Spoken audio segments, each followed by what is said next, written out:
بسم اللہ الرحمن الرحیم۔ آج بات کریں گے بیوی کی محبت اور افیئر میں کیا فرق ہے۔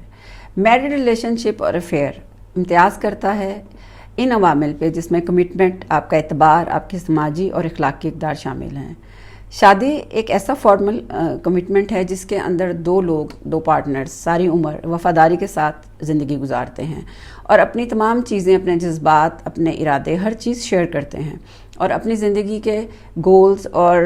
جو کچھ بھی ان کو کرنا ہوتا ہے وہ ایک دوسرے کے ساتھ شیئر کر کے، جیسے کہ ان کے بچے، ان کا گھر اور فائنینشیل رسپانسبلٹیز آپس میں شیئر کر کے چلتے ہیں۔ اور شادی کو جو بنیاد ہے وہ لمبے عرصے کے لیے ہوتی ہے۔ یہ رشتہ اس لیے بنتا ہے کہ ساری عمر آپ اپنے دکھ سکھ اور خوشیوں کو اکٹھے انجوائے کریں، اور ہماری سوسائٹی میں سماجی طور پر یہ جو قانون ہے اس کو قبول کیا گیا ہے۔ تو بات یہ ہے کہ جب اس میں اتنا کچھ ہے تو پھر بھی کیوں افیئرس کی بات آتی ہے۔ اب اگر ہم افیئرس کی طرف چلیں تو آپ دیکھتے ہیں کہ افیئر جو ہے لیک آف کمٹمنٹ ہے، اس کے اندر ہمیشہ ایک سیکریسی ہوتی ہے، اس کا کوئی فیوچر نہیں ہے، لوگ اس کو رازداری میں رکھتے ہیں، لانگ ٹرم کوئی ان کی آپس میں کمٹمنٹ نہیں ہوتی، اور زیادہ تر یہ جسمانی اور جذباتی طور پہ ہی استعمال میں کیا جاتا ہے۔ دیکھا جائے تو اس افیئر سے نہ صرف آپ کے جو آپ دو لوگ انوالو ہوتے ہیں وہ تو ڈسٹرب ہوتے ہیں، مطلب ان کو میں انتشار پھیلتا ہے، لیکن اس کی وجہ سے جو تنازعات پھیلتے ہیں وہ آپ کے پرائمری پارٹنرز جو ہوتے ہیں اور ان کی فیملی، تمام لوگ اس میں تکلیف میں رہتے ہیں۔ تو بات یہ ہے کہ ان کو کیوں نہ ختم کیا جائے اور یہ کیوں آگے بڑھ رہے ہیں۔ سب سے بڑی بنیاد تو اس میں سوشل میڈیا کی ہے۔ جب آپ دیکھتے ہیں کہ پہلے تو لوگ سوچتے تھے کہ افیئر کریں کس سے یا کرنا چاہیے کہ نہیں، کچھ ان کو رکاوٹ محسوس ہوتی تھی، مگر اب جو ہے ایسی کوئی بات نہیں ہے۔ سوشل میڈیا نے اتنی سب کو ایک اویلیبلٹی دے دی ہے، اتنی پاسبلٹیز ہیں اب آپ کے پاس کہ آپ جو چاہیں جب چاہیں کر سکتے ہیں۔ تو بات یہ ہے کہ جب شادی میں کمٹمنٹ ہے، آپ کو آزادی ہے، تو پھر کیوں بیزاری؟ اس کا جواب ہمارے دین میں بہت خوبصورت دیا گیا ہے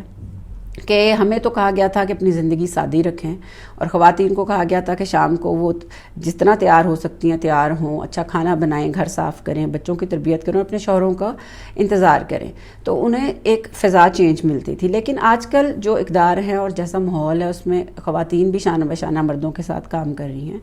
تو وہ بھی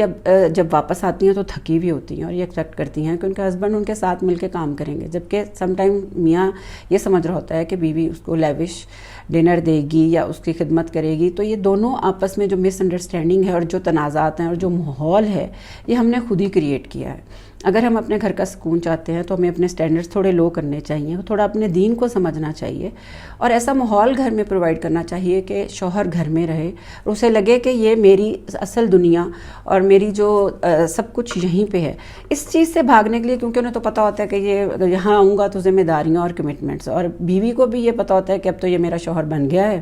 اب ایسی کوئی بات نہیں ہے، میں نے اس سے جو بھی بات کرنی ہے، جو بھی میری رسپانسبلٹی ہے اس نے اٹھانی ہے، اور یہیں پہ یہ جو کلیش ہے وہ پیدا ہوتا ہے، اور شوہر حضرات افیئرس کے لیے نکلتے ہیں جہاں پہ انہیں پتہ ہوتا ہے کہ انہوں نے ٹائم دینا ہے، صرف گڈ ٹائم کرنا ہے اور اس کے بعد واپس آ جانا ہے، نہ ان کی کوئی ذمہ داری ہے، نہ ان کی کوئی کمٹمنٹ ہے۔ تو ضرورت اس امر کی ہے کہ کسی بھی وجہ سے اسلامی طور پہ آپ دیکھ لیں، معاشرتی طور پہ اور اخلاقی طور پہ افیئر کی اجازت نہیں ہے۔ آپ اس سے جتنا بچنے کی کوشش کریں گے اپنے آپ کو مضبوط کریں، کیونکہ اصل چیز آپ کی فیملی اور آپ کا گھر ہی ہوتا ہے۔ تو مت تکلیف دیں، مت دکھ دیں خود کو اور اپنی فیملی کو، اور کوشش کریں کہ ہم اپنے گھروں میں سکون ڈھونڈیں اور اس چیز سے بچیں، کیونکہ اصلی محبت تو آپ کی بیوی ہے جو اسلام نے آپ کو قانونی حق دیا ہے۔ اپنے گھروں کو آرام دہ بنائیں اور وہیں پہ اپنا سکون ڈھونڈیں۔ امید کرتی ہوں آج کی ویڈیو آپ کو اچھی لگی ہوگی۔ اگر اچھی لگی ہے تو please like it, subscribe it, share it and do comment, اور اپنا بہت خیال رکھیں۔ ملتے ہیں نیکسٹ ویڈیو تک۔ اللہ حافظ۔